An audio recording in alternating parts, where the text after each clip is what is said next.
Hello there, a very good evening to you. You're live here on GHOne TV. It's now time for News Tonight with me, Natalie Fort. Coming up this evening, National Pensions Regulatory Authority, NPRA, gives SNIT the green light for the sale of 60% stake in 4 hotels to Rock City Hotel, owned by Agric Minister Brian Echampong. A direct decision that SNIT should not go ahead to do anything, but then SNIT can only go ahead when NPRA, which is the regulator within the field, had actually certified that they had seen all the documentation and the processes, and they think that. Also coming up tonight, the Inspector General of Police, Dr. George Ekufu-Dampare, has apologized to the family of Lois Abena Karanting for insufficient engagement regarding her tragic death at a hotel and reassures that investigations are still ongoing. Later in the bulletin, court orders embattled CEO of defunct Men's Gold to open defense to charges. And ahead in business, key stakeholders in the agricultural sector describe Ghana Statistical Service reports on the performance of the sector in the 2023 multi-dimensional report as unsurprising and reflective of the country's neglect of agriculture.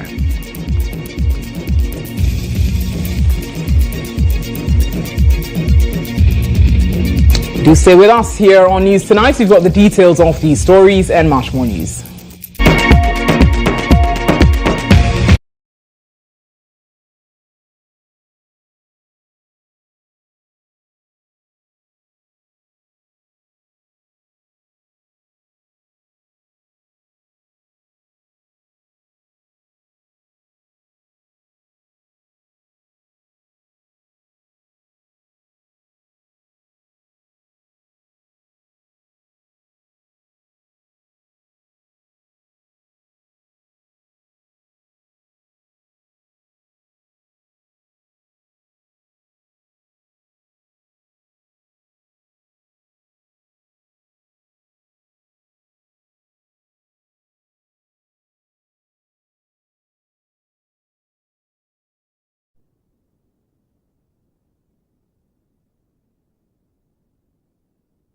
You're watching News Tonight here on GHOne TV. Remember, you can watch this bulletin live all across the world on Facebook and X at GHOne TV. Let's get started tonight as embattled Chief Executive Officer of defunct Men's Gold Ghana Limited, Nana Appiah-Mensah, popularly known as GHOne, has hinted of appealing the court's decision to dismiss his submission of no case after the court ordered him and his 2 companies to open their defense and answer to charges in the Men's Gold case. The court, presided over by Justice Ernest Owusu-Dapah, ruled that prosecution, through its 9 witnesses, have been able to establish prima facie evidence against them in 36 out of the 39 counts.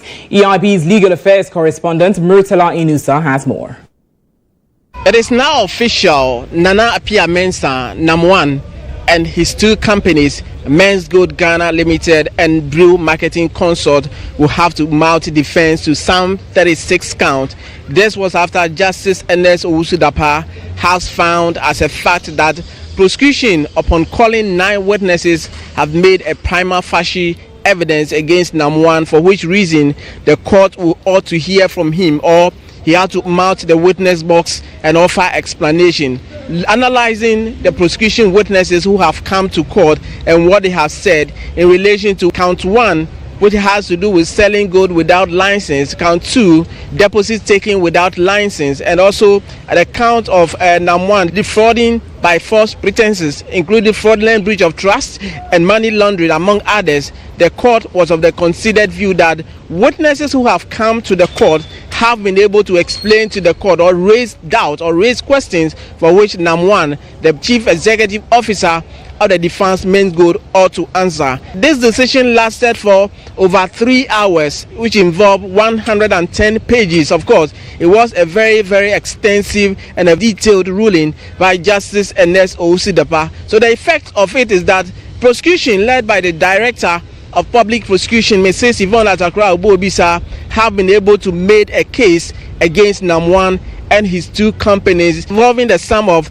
340 million Ghana cedis, for which men's goods customers are allegedly to have been victims of that particular incident. And in fact, one of the things that the court has been saying is also to the effect that NAM1 was able to use celebrities, beautiful ones of course, to allegedly induce the public to invest in men's goods when they knew for a fact that they did not have license to do so. The accused person himself, NAM1, has been explaining to the media and said, look, the court has spoken, but he'll see his lawyers and he'll look at the options available, whether to consider appealing against this very decision.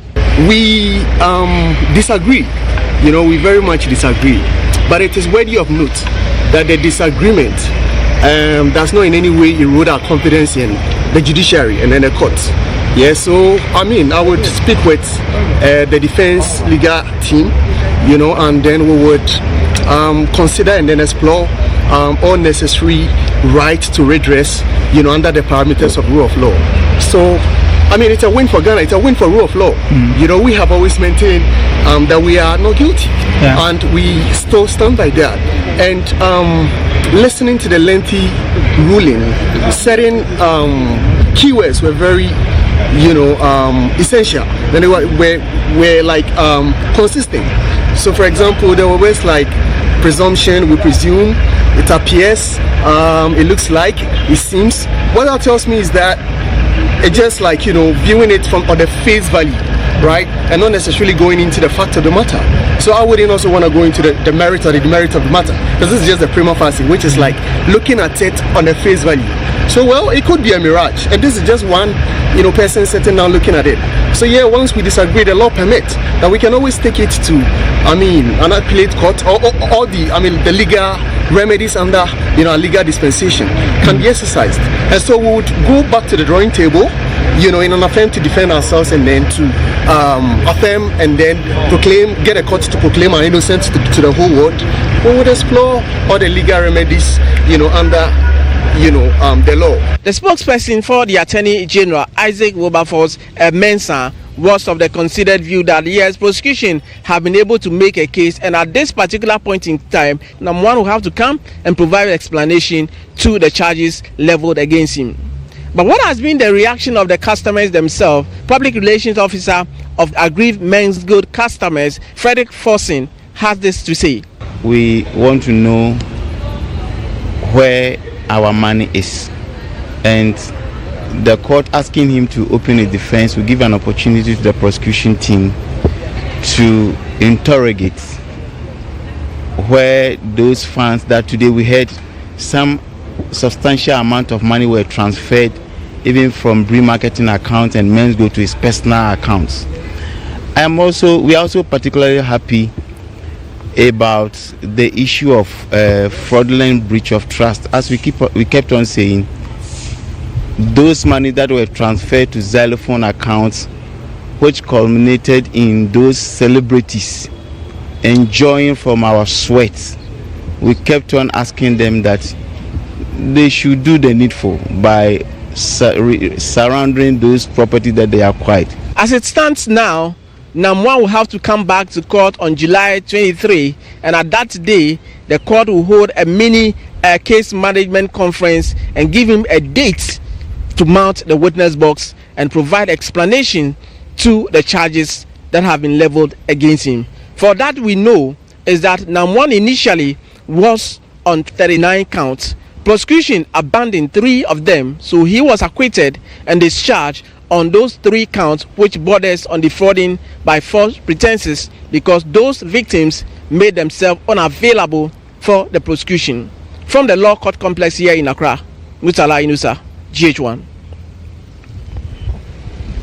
Away from the courts, let's turn to other top stories this evening, as the National Pensions Regulatory Authority, NPRA, has given the Social Security and National Insurance Trust, SNIT, clearance to sell of 60% of its stake in 4 hotels to Rock City Hotel Limited.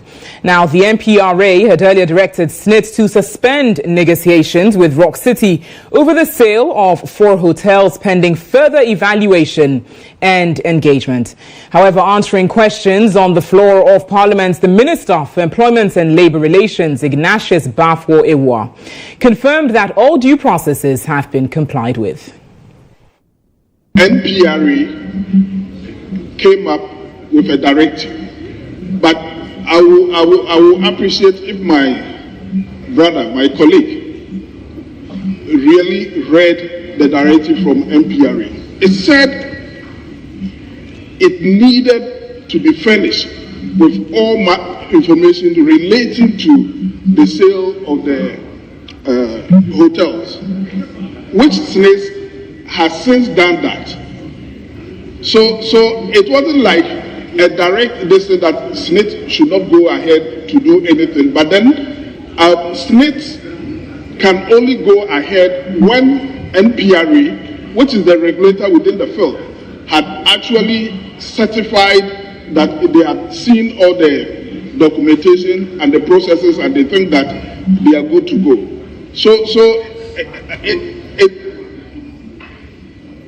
Well, Honorable, please conclude your answer. Yes. So, as a minister, I can tell you on authority that NPRA has since indicated that they had seen the processes and they think that SSNIT can go ahead. Well, meanwhile, MP for North Tong, Samuel Okudzeto-Ablakwa, a lead advocate against the sale of these hotels, has challenged the NPRA to publish documents to support their approval for the deal to continue.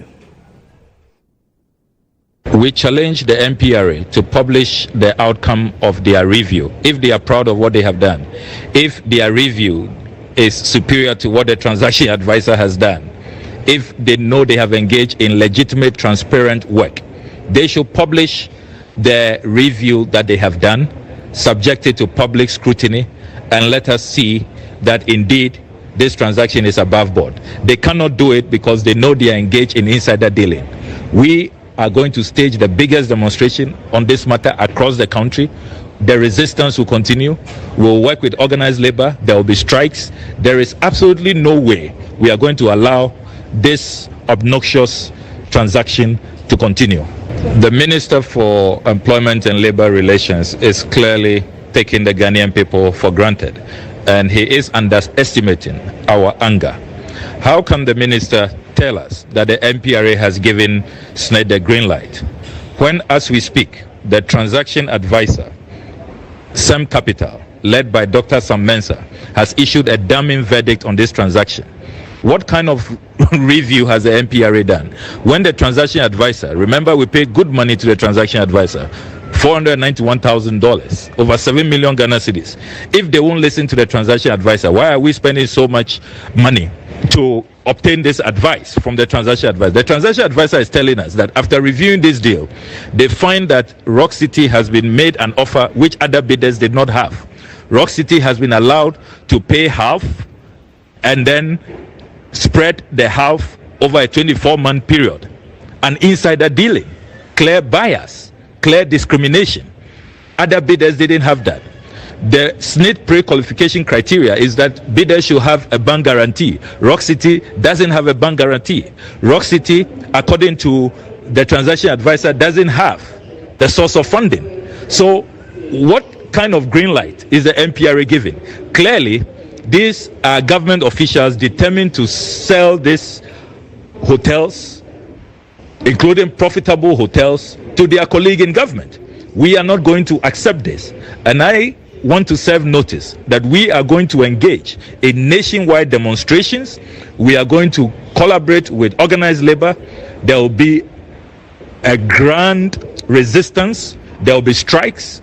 There will be demonstrations all over our country, and we are not going to allow this blatant, nauseating insider dealing to continue. I mean, look, we dare NPRA to publish the work they have done, the so-called review they did.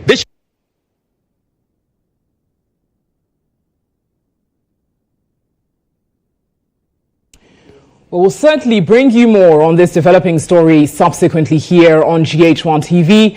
In other news tonight, the Forestry Commission has apprehended a 49-year-old Chinese national, Lin Chil, involved in illegal mining known locally as galamsey in the Inyaso East Forest Reserve in the Western region. Now, the Forestry Commission staff have also immobilized 2 of the 3 excavators being used by the illegal miners. The dawn swoop on Friday, July 5, was conducted by the staff of the Bibiani Forest District of the Forest Services Division and the Rapid Response Unit following intelligence. Lin Chil and about 20 others had invaded the Mansi community portion of the Arianso East Forest Reserve. However, the rest of the galamsey operators managed to escape arrest, abandoning 3 excavators. They were guarded by heavily armed men, led by a retired military officer whose name was given as XWO Daniel Entry. The Forestry Commission staff immobilized 2 of the excavators as access to the 3rd was prevented by gaping holes around it. Lin Chi has since been handed over to the Bibiani Police Command for further investigation and prosecution. People just are belligerent. They are belligerent. Others cite livelihoods. But you see, if you want to continue to cite livelihoods, then you are saying that anybody at all in such a livelihood can engage in any kind of illegal activity. Livelihood can never be an excuse. There is a proper channel to do mining. And if you want to do mining, you know the institutions to go through to do proper mining. But the forest reserves are gazetted for a specific purpose. And that purpose is what we are protecting. In November of last year, the Forestry Commission arrested 9 individuals, including the chief of Mansi, Nana Kwame Sobri II, for engaging in illegal mining activities within the Arianso East Forest Reserve. The suspects were handed over to the Western North Regional Police Command for further investigations, but were later released on bail. According to the police, the delay in prosecution was due to advice from the Attorney General's Department on the case docket. The Commission has appealed to the Attorney General's Department to expedite action on the case docket of the 9 suspects, including the chief of Mansi, to facilitate prosecution. They have been the training programs with the judiciary to invite them to support this fight. So they are already doing it. They are adding an appeal to make even the penalty stiffer so that people who want to engage in similar actions will be deterred.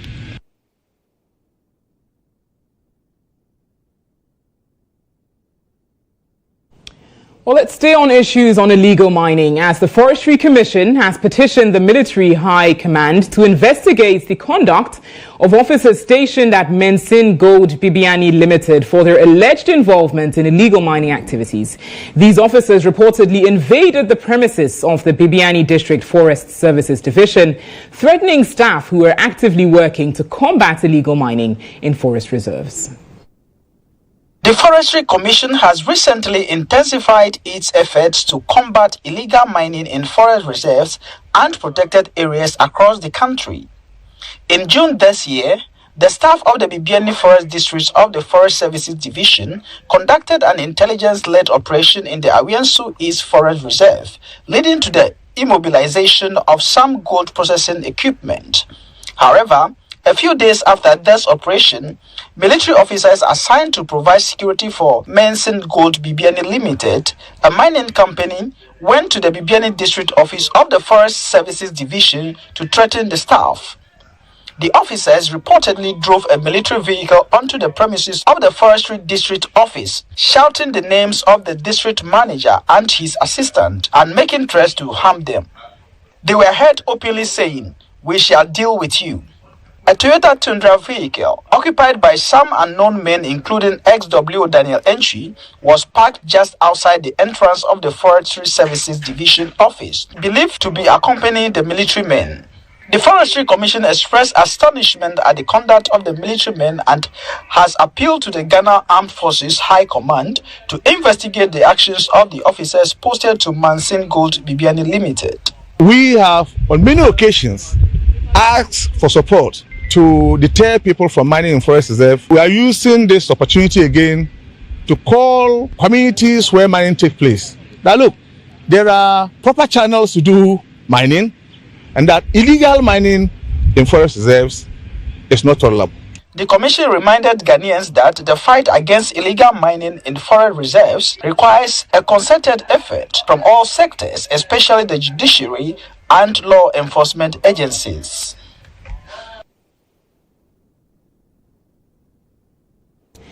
Next on News Tonight, we bring you Insight. Insight is brought to you by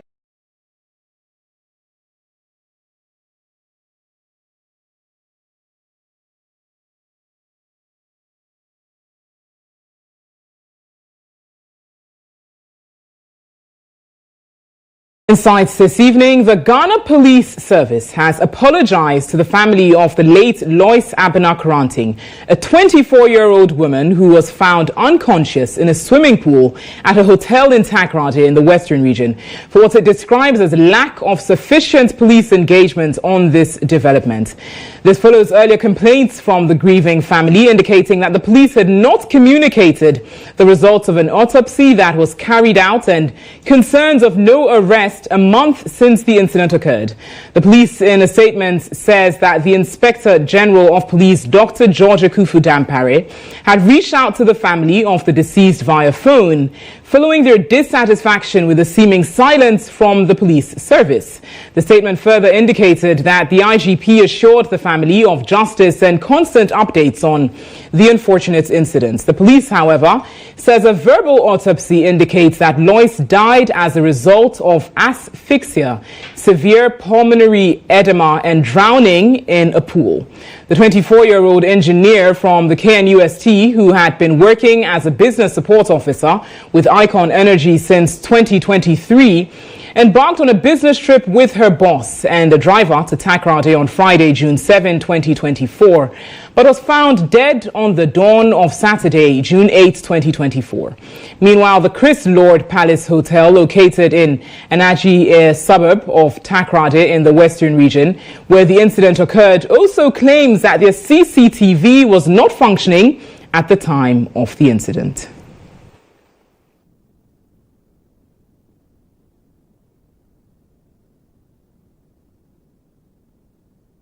Security analyst on this rather troubling development. That's Richard Kumado, security analyst, joining us. Good evening to you, sir. Thank you for joining us here on News Tonight. Now, first of all, we've had the police putting out this statement following complaints from the family that they haven't had enough engagement from the police and updates from the service on this issue, which occurred over a month now. From where you sit as a security analyst, how would you say that this discourages Ghanaians when it comes to trust in the security service to deal with such issues? Definitely, the family will need some level of information and some level of care and concern, particularly when the Ghana Police Service is seen as the sole institution for crime investigation, crime prosecution, and crime prevention in that particular order. I will urge the police to have a close relationship with the family to help them through this particular period so that they could come to some level of closure. What is also important for the family to understand is that because it has to do with criminality, it goes beyond the family. It's not the state versus the suspected criminal. Right. And most times the police wouldn't want to get involved in bringing the family into the picture. But to the extent that the family hasn't got a closure, it would be appropriate that the police will spend some time addressing some of the major concerns of the family. And that is the best way to go. Very well. Now, Richard, with that being said, help us understand this issue. I mean, many are finding it difficult to comprehend with regards to the hotel. Now, they explain that their CCTV footage was not functioning at the time of the incident. How exactly do you feel like this plays in terms of the entire incident? And is it some form of negligence with the operations of the hotel to ensure that their CCTV is working? No, when it comes to investigations, it goes beyond whether CCTV camera is working or it's not working. Even with the CCTV camera, people can stand at a particular angle and commit a crime, and the cameras do not pick it because every camera has a blind side. For we as investigators, or having been in the security intelligence environment for years, we can even reconstruct the crime scene and ensure that we pick out the relevant clue leading to the particular crime that has been committed. So that I think to the police or to the frontline investigators, whether the camera went on or went off is a different matter, and it wouldn't affect the investigations in any case. Right. Now, Richard, we've had some cases, similar cases, that have gone unresolved after a prolonged period of time. We have had the police service come up with this statement and the IGP speak to it as well. But do you think that the family is assured that it will be investigated and justice served? No, I think in all fairness, the police will have to conduct their exercise in an atmosphere of professionalism, right, and be very objective about it. No conclusive investigations ensure that the criminals will go undercover and they will be operating under darkness. To the extent that somebody is dead and this particular death is raising public concern, the police must speed up a little bit and ensure that they put up the loopholes and address the issue as professionally as possible. And that is the way to go. Right. Now, help us get understanding into this. Now, yes, you did mention the police relying on some forensic operations or even reenacting the crime to be able to get to the bottom of it. And in the absence of this CCTV footage available from the hotel, what other avenues can the police put in place to ensure that it's investigated effectively? No, so there are two issues here. The police will be considering what we call the manner of death and the cause of death. And that is a separate investigation on its own. Then the police will also want to be investigating the hotel because that becomes the crime scene. That is also a separate issue on the whole. There could be overlapping or there could be convergence criteria to make the two together. But the police investigators have the capacity of investigating to establish the cause of death and the manner of death, while they look at some elements that will lead to the death of the young woman at the hotel, because then the hotel becomes the crime scene. So these are the two angles they'll be looking at it. Then they may be considering some external elements where the girl was, the relationship with the boss, who else might have been available or know them to serve as a key witness in the case, or provide some level of additional information to the police. So the police have all these at their disposal, and I don't think they lack the capacity. What normally happens is that it takes a little bit of time for police to conclude many of these investigations, and that is where the issue is. Once it takes a little bit of a time, families get agitated and they may think something untoward has happened. I will urge the police to speed it up a little bit, exhibit high levels of professionalism, and conduct the whole investigation in an atmosphere of care and, fairness, and ensure that the right thing is done at all times. Right. And in rounding up, yes, you do mention what adds the dynamics of this case is that she wasn't alone. She was accompanied by her boss as well as a driver. And you say that they also certainly ought to be investigated to get to the bottom of it. What further engagement would you want to be seen with the hotel specifically, and some of the hotel staff as well, in as much as the CCTV report, the CCTV footage was not working at the time of the incident? No, it depends on the direction of the police, and it depends on the direction of the investigation, and it depends on what the objective of the investigation is, and it depends on the intended use of the final report. All this will have an influence as to which approach to adapt, which methodology to adapt. Then again, he also ensured how many places the police will want to touch as a crime scene, and even within the crime scene, which ones are more important, which ones are priority, and where would they want to place investigation value. And so that is the way they look at it. And I believe they have the capacity to do what is right. Richard Kumado, thank you so much for sharing your insight on this issue. Security analyst joining us there. Now, you should be aware that we have established contact with the family and been engaging with them, although they're unable to respond to it currently. We'll certainly bring you more on it subsequently as we further engage them here on GHOne TV. This wraps up Insights for tonight.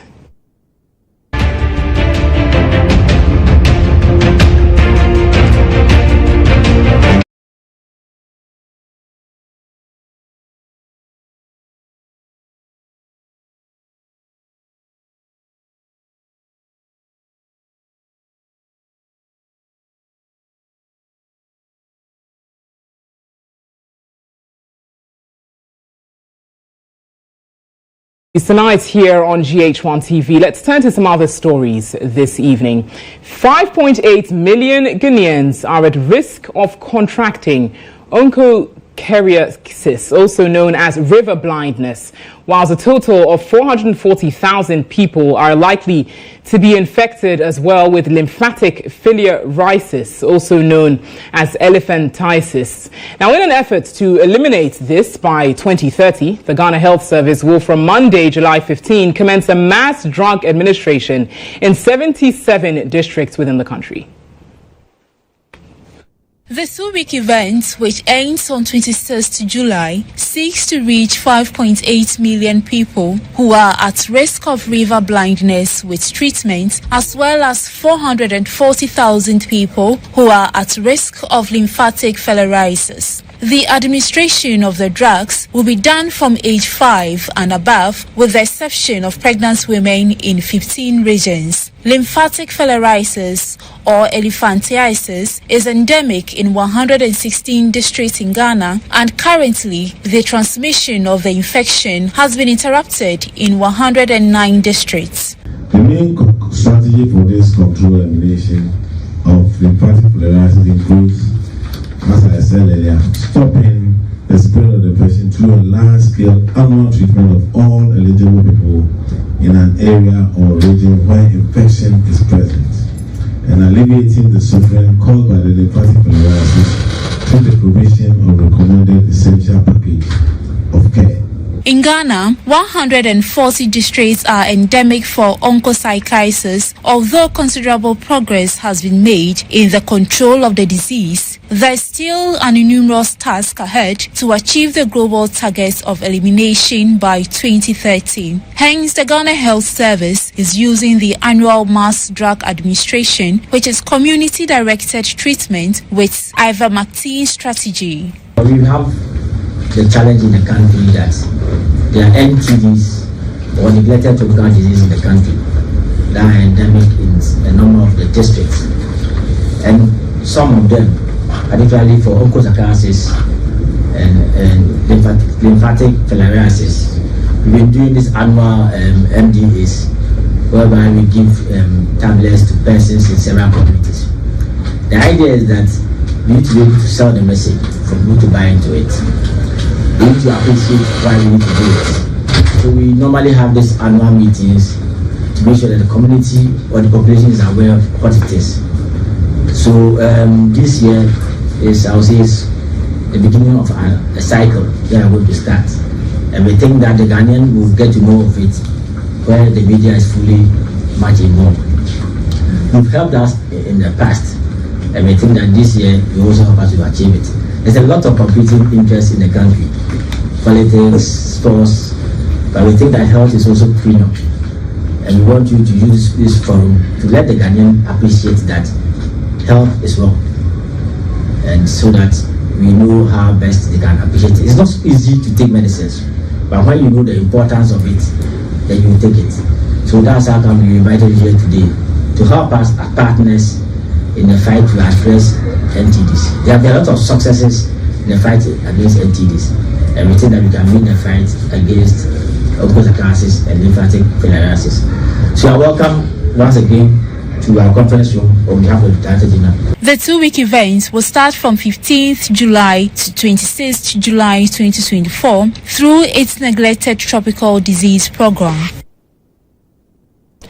You're watching News Tonight here on GHOne TV. Do stay with us. We bring you more news shortly.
You're welcome back to News Tonight here on GHOne TV. Now, with less than 6 months to the 2024 general elections, EIB Network remains your election hub. Let's take some election-related stories next. As campaign season heats up, is escalating. The New Patriotic Party's flag bearer, Dr. Mahamudu Bawumia, has thrown a challenge to his main rival, the flag bearer of the National Democratic Congress NDC, GHOne Dramani Mahama. Dr. Bawumia has called for a high-stakes debate live, asserting that it's the best way for Ghanaians to see who truly deserves to lead the nation. I am looking forward to a debate with John Mahama on the economy, on the country, on the governance. But I'm afraid that he's running away from a debate. He doesn't want to debate because he knows I'll expose the emptiness of his policies. He says he has a 24-hour economy that he cannot explain. It's as empty as an empty barrel. When we meet mano a mano, we can debate and the country will see where our policies lie. And that is where we should go. We should give the country an opportunity to listen to us.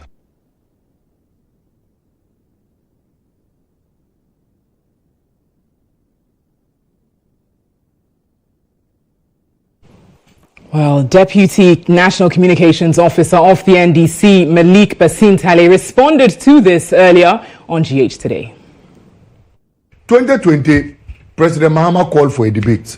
His party, together with his boss, Akufo-Addo, they wrote a letter telling us they will not engage in a debate. You remember, Sewa? Mm-hmm. We are fully ready for any debate. Okay. We have been calling for it. We called for it in 2020. He, with his boss, they ran away. If they want it now, we are ready. Okay. But I should first meet you media people. You need to ask him questions before he comes to us. Don't give.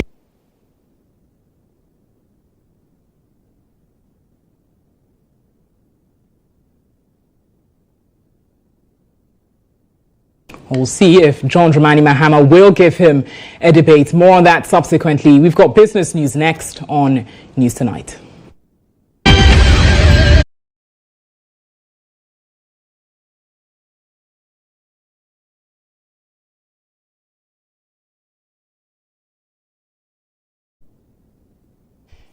In business this evening, key stakeholders in the agricultural sector have reacted to the Ghana Statistical Service report on the performance of the agricultural sector in the 2023 multi-dimensional report, describing it as unsurprising and reflective of the country's neglect of agriculture.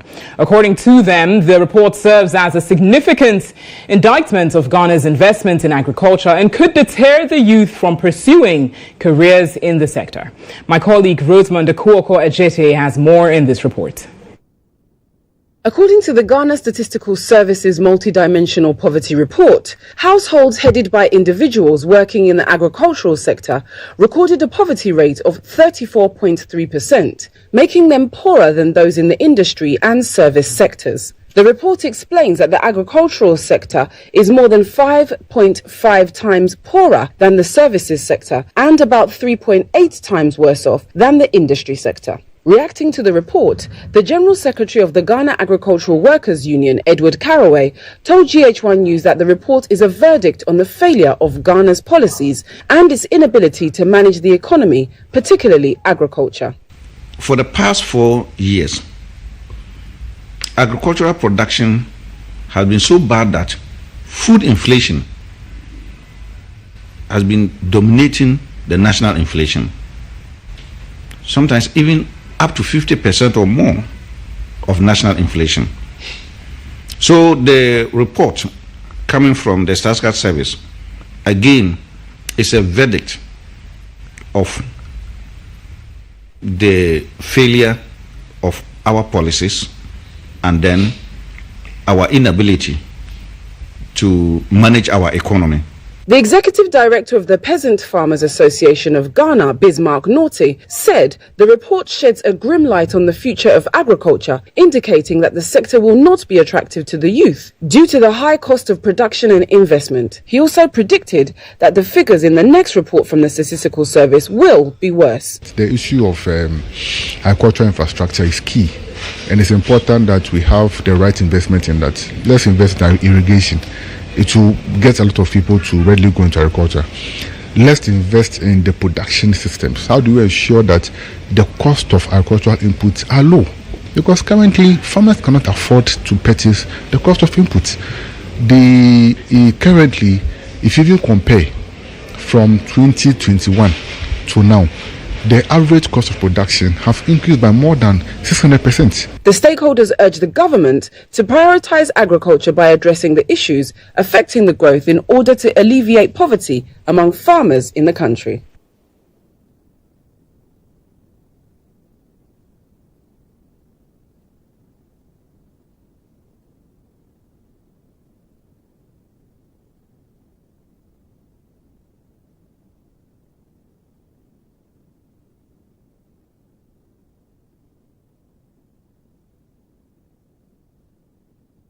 Away from agriculture, the Minister of Works and Housing, GHOne, has reaffirmed government's dedication to finishing numerous abandoned affordable housing projects scattered throughout the country. Speaking during a working visit to some stalled and ongoing housing projects in Adenta and Amrehia, GHOne said government is collaborating with the state housing company and private developers to finalize these projects. He added that the ministry is working assiduously to make mortgage facilities available for the average Ghanaian to afford these houses. Following an inspection of a housing project in Adenta, the Minister for Works and Housing, GHOne, stressed that the government will ensure that resources invested in the project are not wasted. We've made the point over and over again that we should not allow the little resources that we have that have gone into projects to be wasted. We need to finish them and put them to use. Just to make a low point that the contractors or the private entities that we are bringing into these projects, we are not selling the projects to them. I noticed, for example, that after Monday, there were those who were of the view that we are selling these projects to private contractors. We're not selling to private contractors. We're inviting private sector in to work with us to complete. So here there are private subcontractors who are working with state housing to finish it, and then they will sell it to the public. In a move to address the existing housing deficit in the country, the State Housing Company Limited is constructing close to 500 housing units within the Adenta municipality and Amrehia, with over 250 completed.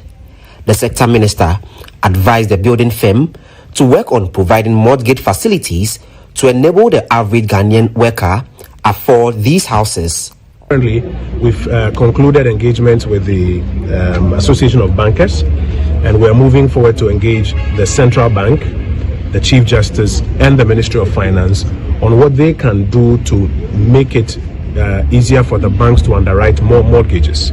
The pension funds as well have expressed their interest, so that the combination of those interventions on the demand side also now help the banks to get funding, long-term cheaper funding, to give more mortgages to people. That's where a young 25-year-old person coming out of school can get an affordable house, 2-3 bedroom at a good price, and then can get a mortgage of over 15-20 years and be able to purchase that property. On his part, Managing Director of the State Housing Company Limited, Kwabna Ampofo-Appiah, outlined what the buildings consist of and the timelines for completion. About 70 units that's made up of 1 bedroom, 2 bedroom, and 3 bedroom.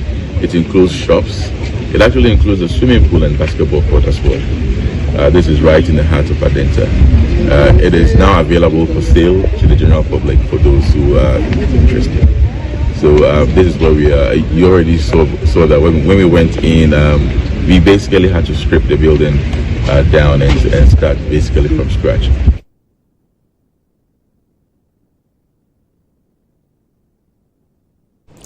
That's all the business news we've got for you this evening. Do stay with us. Sports news is up shortly.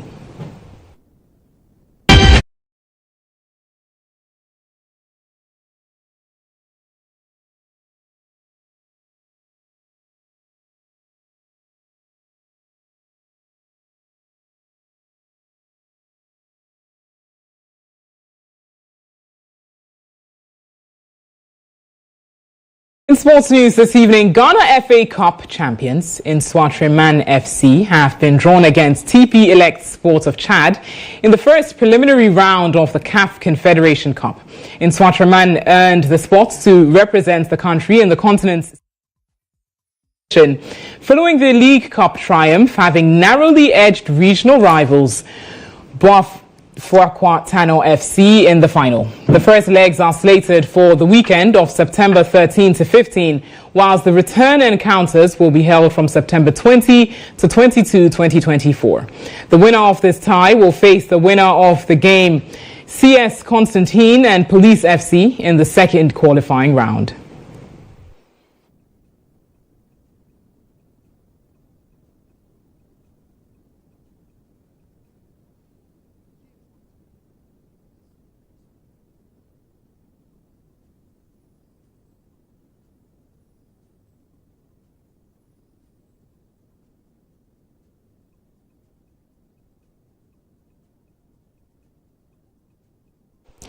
Away from football, let's take some news in tennis as Jasmine Pualini edged out Donna Vekic in a thrilling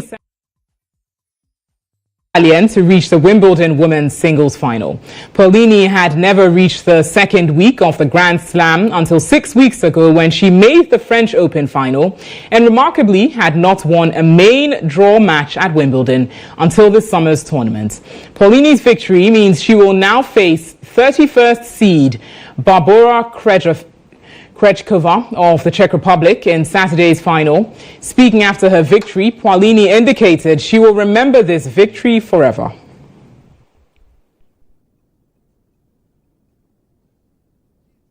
It was really tough today. She played unbelievable, I think.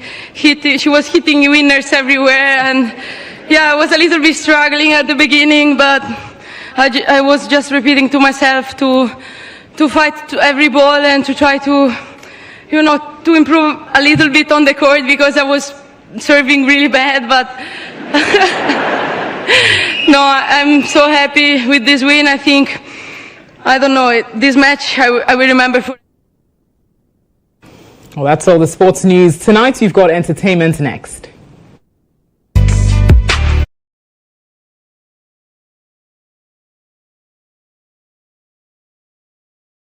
Zone this evening. On today's edition of Throwback Thursday, we throw a spotlight on the era of free night calls, a game-changing era introduced by the various telecommunication companies, heralding seamless connectivity for night owls and budget-conscious consumers. The following report has more. In 2009, Ghana experienced a profound shift in communication with the introduction of calls. This initiative revolutionized how people connected, allowing them to converse freely with loved ones from midnight until dawn without the constraints of cost. Families and friends embraced this newfound freedom, fostering closer relationships and enabling meaningful conversations during hours that were regarded as resting periods. Sleep was sacrificed on the altar of conversations, with some using the period to strengthen communication with loved ones, schoolmates, and relatives.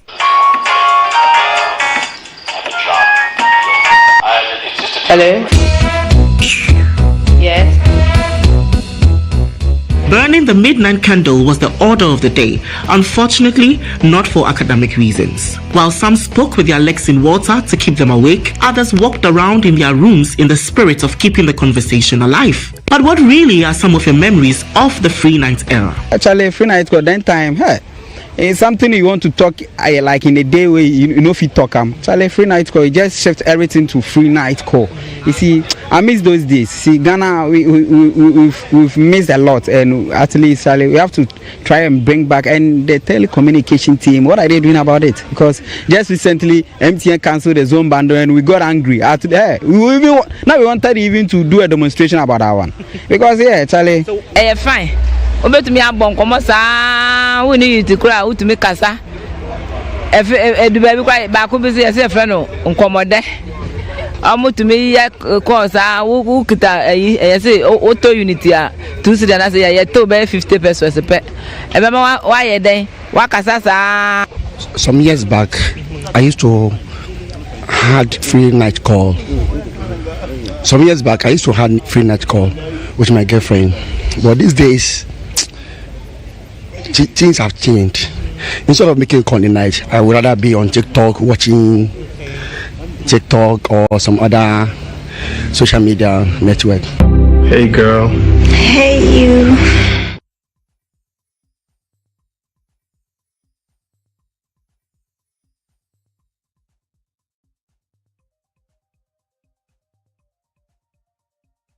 For productivity, I guess the sweetness of the pardon is in the eating. Hey, my honey.